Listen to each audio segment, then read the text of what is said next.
Hola, bienvenidos a esta charla como parte del ciclo El mundo sin Estados Unidos. ¿Cómo entender el escenario internacional hoy? En esta ocasión nos acompaña la profesora Vigilia Jureite, que está visitándonos de la Universidad Vytautas Magnus de Lituania. Ella nos hablará hoy de la importancia de los países bálticos en este contexto internacional ante la llegada de Trump y las tensiones que han surgido en dos temas importantes. Primero, por supuesto, en el tema de Ucrania, pero también en el tema de la guerra comercial con Europa, con la Unión Europea específicamente. Bienvenida. Gracias. Muchísimas gracias por aceptar tener esta plática con nosotros y contarnos pues un poco de cómo está viviendo esta región del mundo, no solo Europa, sino los países bálticos, cómo están viviendo la llegada del presidente Trump en su segundo mandato. Quisiera preguntarte para comenzar, quisiera pedirte que nos des un panorama histórico de las relaciones de los países bálticos con Estados Unidos, desde la perspectiva histórica. ¿Cuál ha sido la importancia de estos tres países en relación con Estados Unidos, tanto en el contexto de la Guerra Fría como posterior a la Guerra Fría? Pues Lituania, como otros países bálticos, tenemos que tener en cuenta el contexto que tenemos y nuestra historia tan complicada. Pues cualquier apoyo, la verdad es que es muy importante y siempre era importante, y claro, tener apoyo y amistad con un superpoder que es Estados Unidos siempre ha sido muy, muy importante para Lituania y otros países bálticos. Estados Unidos apoyó nuestra decisión de formar parte de la OTAN y también de la Unión Europea en su momento.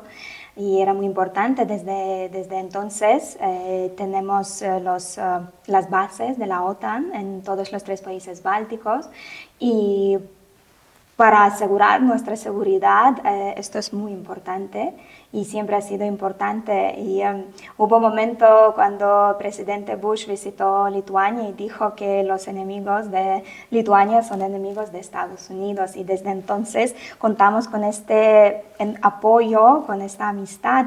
Y claro, ahora el panorama cambia un poco y ya no nos sentimos tan seguros, pero tampoco puedo decir que tendríamos una relación mala con Estados Unidos. Todavía tenemos sus bases de la OTAN, y su presencia es muy importante porque Lituania geográficamente está como otros países bálticos, como de la OTAN, ¿no? Más cerca de Rusia, y como tenemos el camino directo, ¿no? Lituania-Rusia, por esta pequeña región de Kaliningrad, son fronteras directas. Así que desde 2014, con la situación en Ucrania, desde entonces sí que siempre tenemos presencia de Estados Unidos como parte de las bases de OTAN en nuestros países, y siempre ha sido muy importante. ¿Cuáles han sido las relaciones de Lituania y de los otros dos países bálticos con Rusia después del fin de la Guerra Fría, digamos, en ese contexto? Bueno, la relación con Rusia siempre ha sido algo complicado. No podemos hablar de amistades, pero sí es verdad que en los años 2000 más o menos siempre teníamos como relaciones comerciales y algo así. Pero como también es verdad que en Lituania se enseñaba el ruso en las escuelas. También hay muchas generaciones, como generaciones de mis padres o de mis abuelos, que todavía hablan el ruso, leen las noticias en ruso. Algunos no saben inglés, pero su primera lengua extranjera es el ruso. Entonces esta relación que no es amistad, pero tampoco enemistad, como siempre existía. Y claro, en los últimos años, sobre todo con la guerra en Ucrania, ahora podemos decir que ya no hay nada.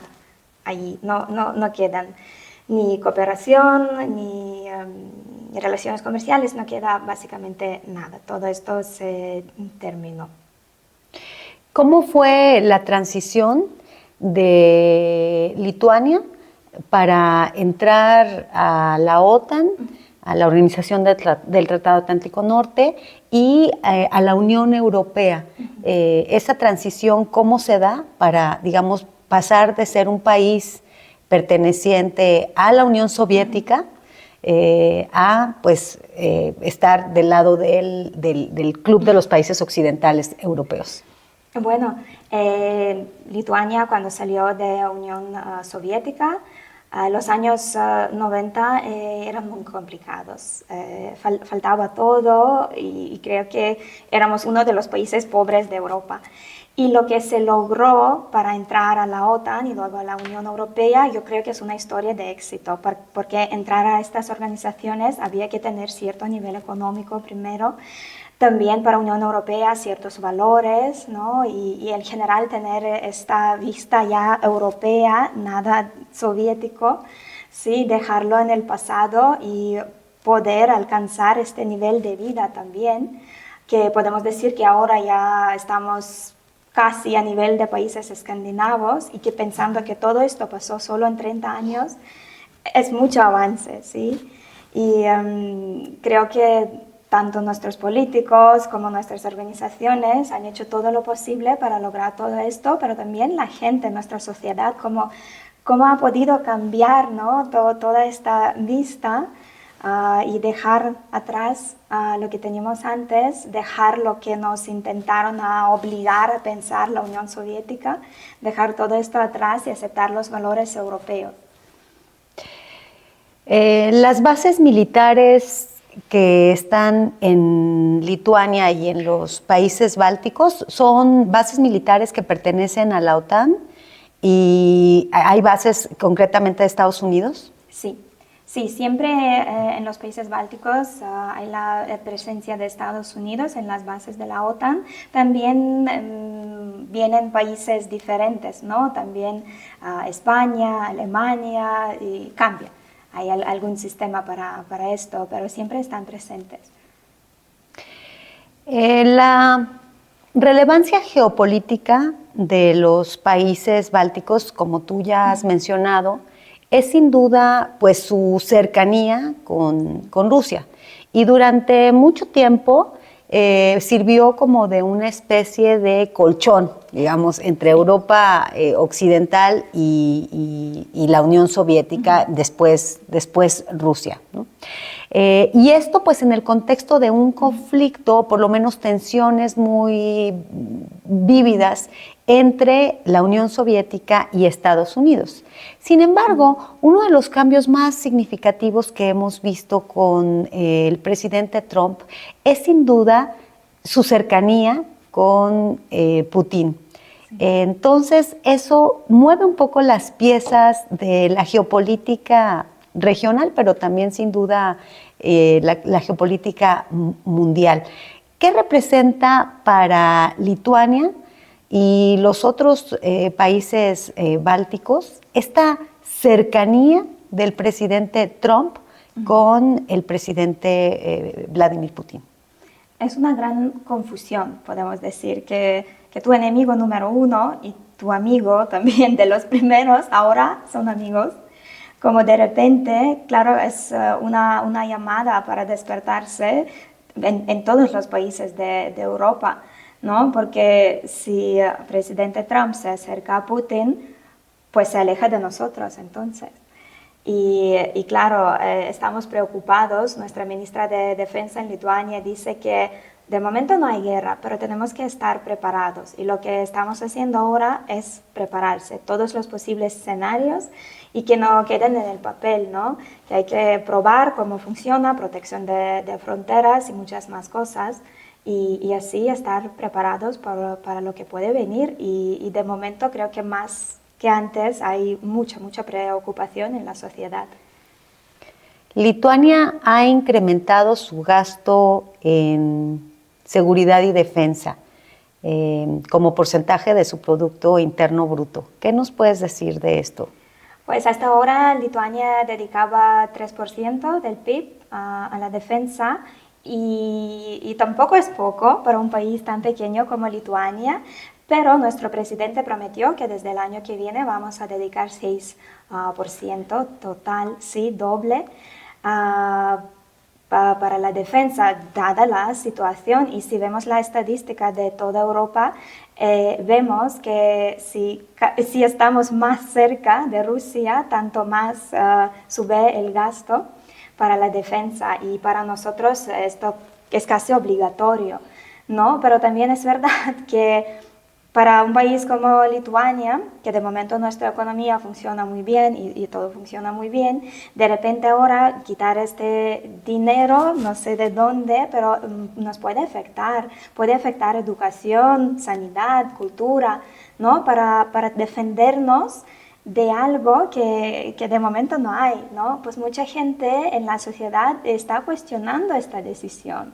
Como algunos sí que apoyan y que es necesario, pero también hay los que dicen que si Rusia quiere, está al lado, ¿no? Entra en 3 segundos. Y nosotros quedamos sin cosas tan necesarias, ¿no? Como por ejemplo los fondos para salud, ¿no? Para educación y todo esto. Pues es una cuestión de momento un poco en duda, pero sí, está prometido y desde el año que viene van a ser 6%. Lituania y Ucrania tienen vínculos y una historia quizá en común y también vínculos importantes, ¿no? Cuando yo estuve en Lituania, que era pues recién había estallado la guerra, me sorprendió mucho ver la manera en que Lituania se estaba viviendo la guerra en Ucrania. ¿Cuántos aproximadamente refugiados tiene Lituania de Ucrania, y cuál ha sido la postura, tanto la oficial del gobierno como de las personas? Porque eso fue algo que a mí me sorprendió mucho. Las personas eran quienes estaban volcadas en la calle con banderas ucranianas en sus casas, todos los negocios, etcétera, etcétera. O sea, como que había un apoyo importante. Entonces, ¿cuáles han sido tanto la postura oficial como la de la gente frente a la guerra en Ucrania? Pues creo que se puede decir que hemos vivido y todavía vivimos la guerra en Ucrania en primera persona.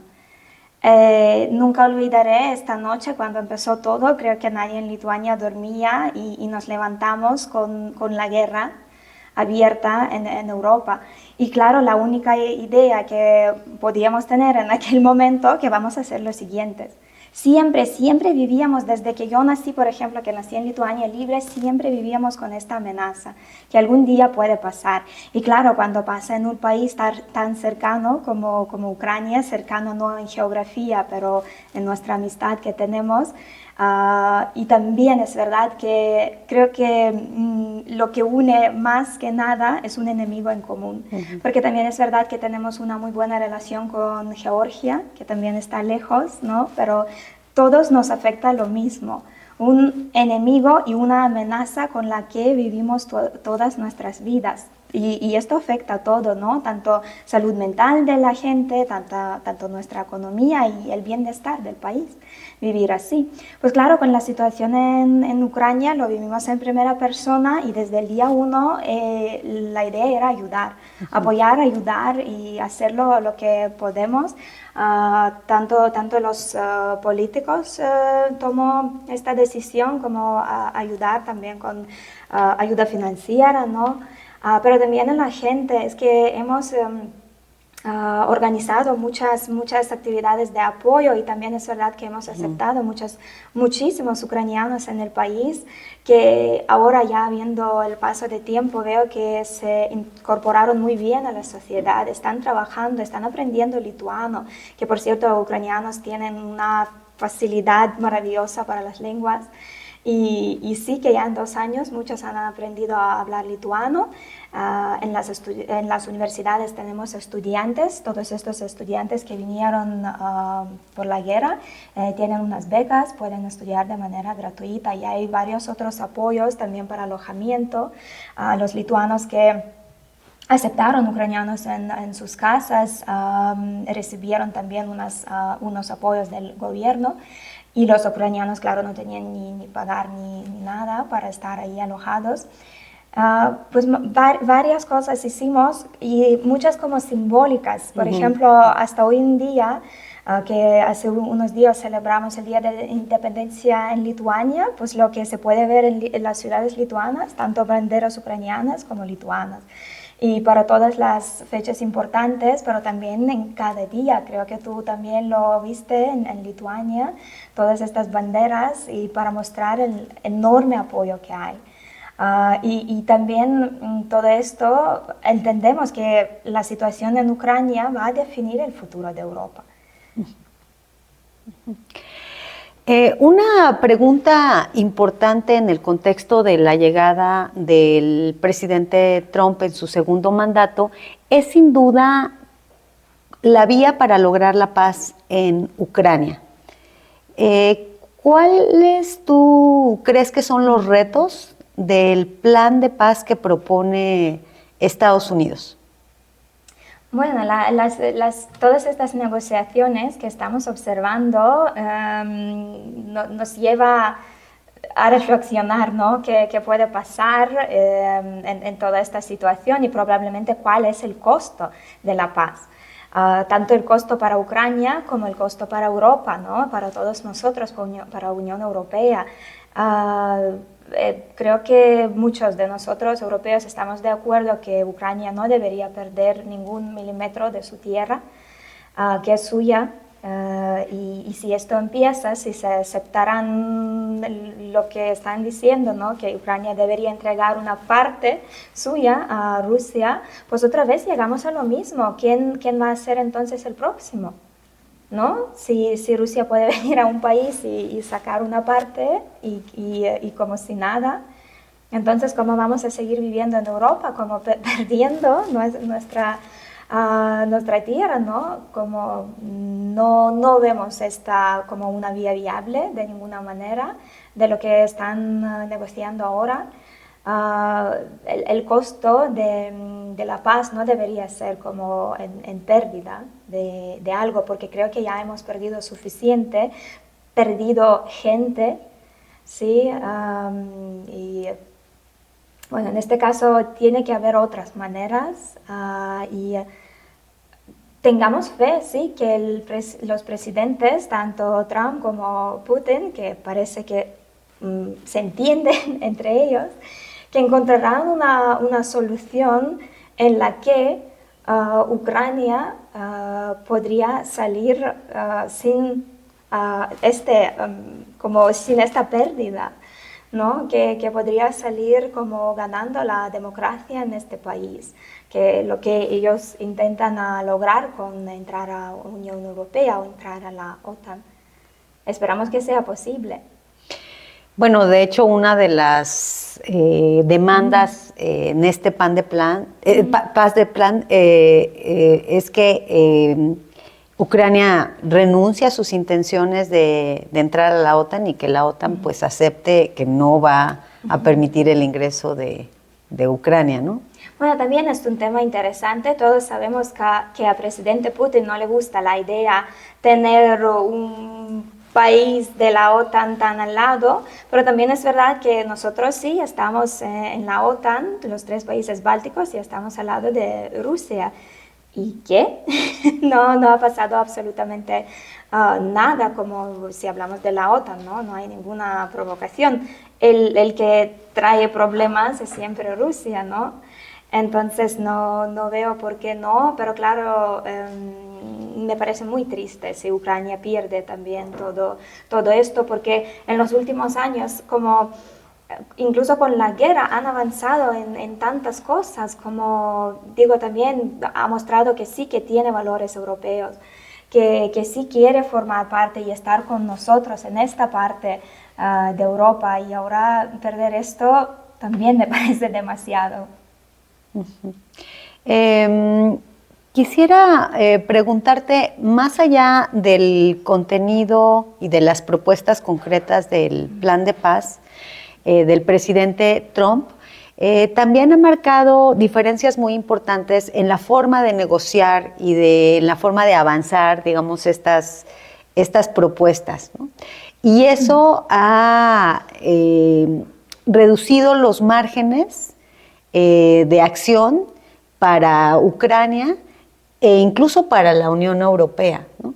¿Qué piensas de esta forma de negociar de la Casa Blanca, de negociar una paz que dista mucho de otro tipo de negociaciones, incluso en Medio Oriente, ¿no?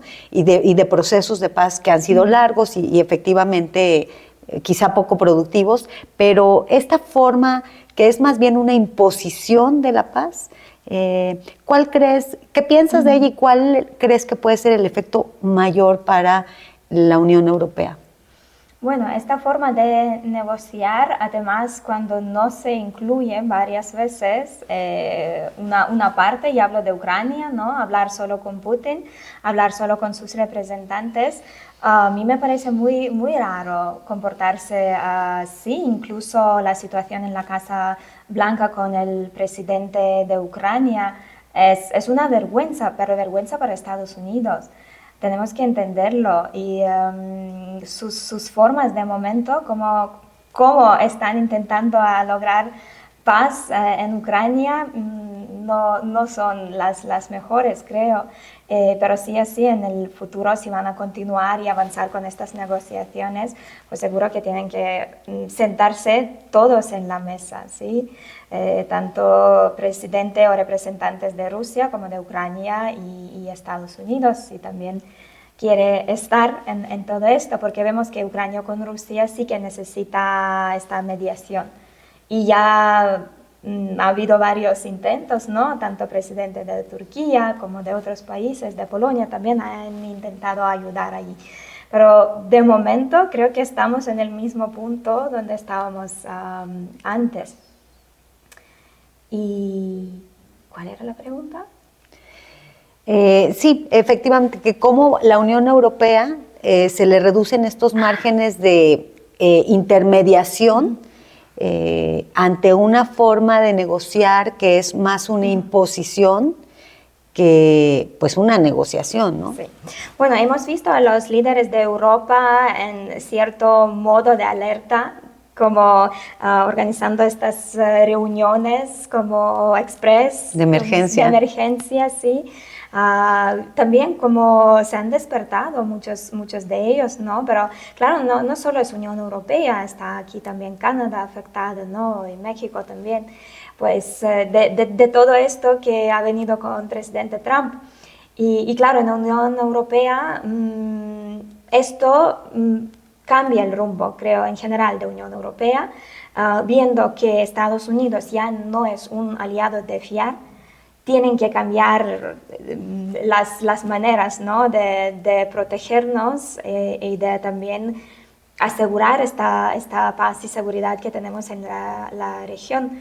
Esto ya ha cambiado y ahora la Unión Europea tanto está viendo cómo ayudar de manera financiera a Ucrania y cómo también protegernos a nosotros. Es un doble reto en este caso para la Unión. Sí, porque de hecho todos los países de la Unión subirán sus gastos de defensa de manera importante. Entonces, pues un poco en la misma lógica que la Guerra Fría, ¿no? Sí. ¿Te parece familiar esta forma de actuación en el mundo? Creo que sí, sobre todo que Estados Unidos, que está mostrando ahora una cara que igual nos parece desconocida, pero también viendo antecedentes anteriores, sí que pasa de todo. Y comparando con la Guerra Fría, sí que creo que hay ciertos momentos, ¿no? que coincidimos. Y siempre pasa esto, ¿no? Que historia como es que se repite, ¿no? Un círculo y otra vez estamos aquí. ¿Cuál es tu opinión en torno a cómo se van a transformar las alianzas a nivel mundial, ¿no? O sea, teníamos dos bloques claramente diferenciados y ahora no. ¿Qué países ves en un lado, qué países ves en otro? Bueno, es verdad que, por ejemplo, a Unión Europea imaginamos como algo tan unido, ¿no?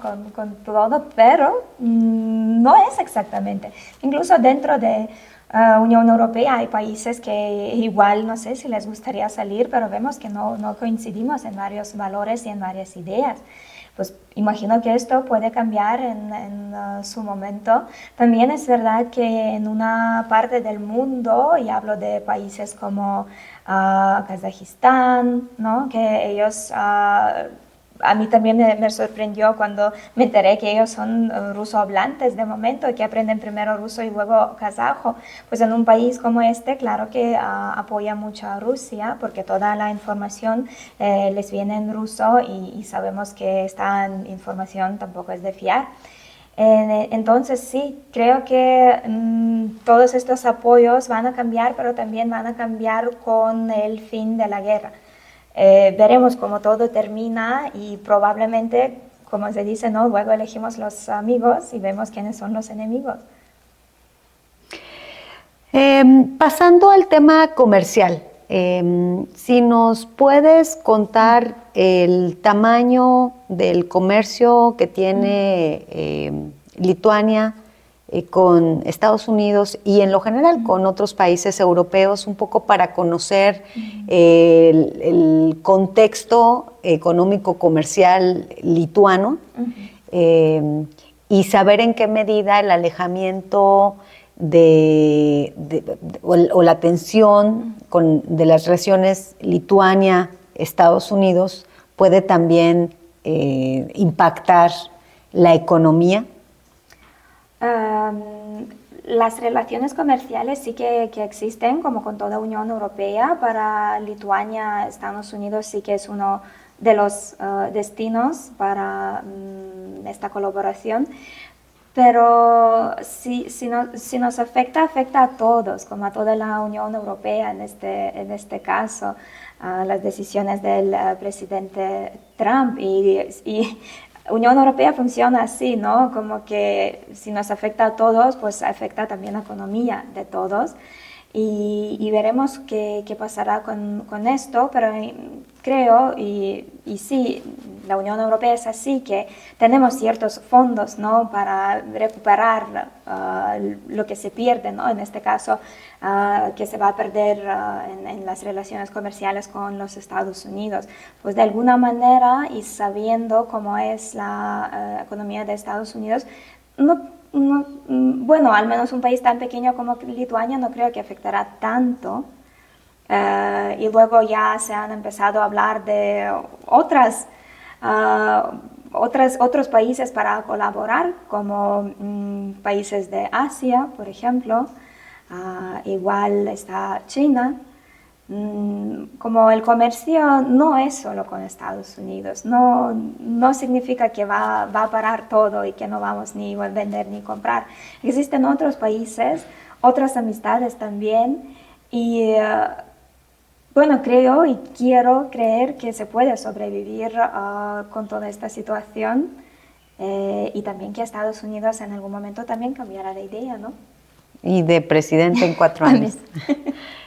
¿Cuántos habitantes tiene Lituania? Lituania tiene un poco menos de 3 millones de habitantes. 3 millones. Y con su ingreso a la Unión Europea hubo una gran migración de lituanos hacia países de la Unión. ¿Qué porcentaje más o menos migró? Es difícil imaginar el porcentaje, pero se notaba en la vida cotidiana, ¿no? Y de momento cada familia tiene a alguien en Inglaterra, en España, en países escandinavos, en Alemania también. Pero para esto tenemos la Unión Europea, es que nos podemos mover fácilmente entre países, podemos trabajar, tener trabajo digno, y si no es en tu país, pues en el otro país de la Unión. Y sí que hubo cierto movimiento de las personas, sobre todo a Inglaterra, pero también es verdad que en los últimos años están también volviendo, sobre todo de Inglaterra, que salió de Unión Europea y ha cambiado todo un poco. Pues están volviendo a casa. Muy bien. Pues te agradecemos mucho este espacio, este tiempo. Y antes de cerrar la entrevista, yo quisiera preguntarte sobre el convenio que tenemos en el ITESO con la Universidad Vytautas Magnus.